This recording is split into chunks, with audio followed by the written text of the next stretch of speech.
The air hung heavy and cold, musty like old carpet and forgotten things. Lily's breath caught in her throat. The only light flickered from the wall of old television sets. Each screen displayed the same grainy image, a child's swing set swaying gently in the breeze. Lily's heart hammered against her ribs. She pressed herself against the cold concrete wall, her eyes darting between the figure and the flickering screens. The figure took a step closer. The TVs buzzed and crackled, the image of the swing set distorting, twisting into something grotesque. Lily wanted to scream, but fear choked the sound in her throat. She had to escape. She had to get out. Panic seized her. Lily scrambled to her feet, her eyes frantically searching for an escape route. The only door was the one she had entered through, the one the figure now blocked. There had to be another way out. She ran, her bare arms bumping against cold, damp walls.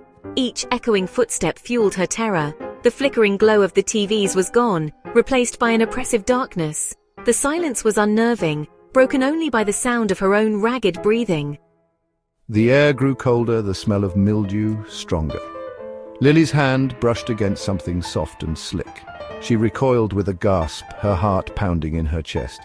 She couldn't see, didn't want to see. She just kept running, blindly, desperately. A faint light flickered ahead. Hope surged through Lily, momentarily eclipsing her fear.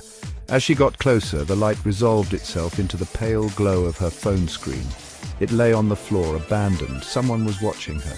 A new message flashed on the screen. "Don't look behind you." The words were like ice water, chilling her to the bone. She couldn't help herself. She had to look.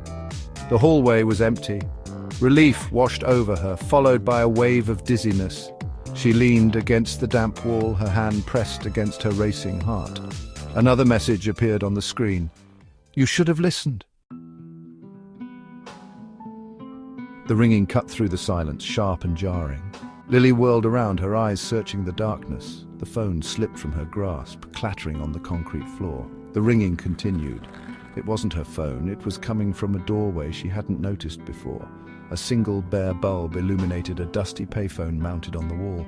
Its black cord dangled like a severed artery.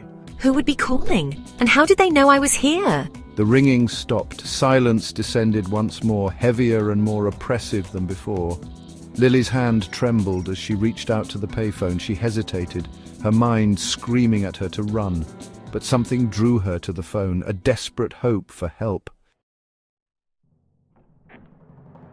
The figure stepped out of the shadows behind the payphone. It was taller than she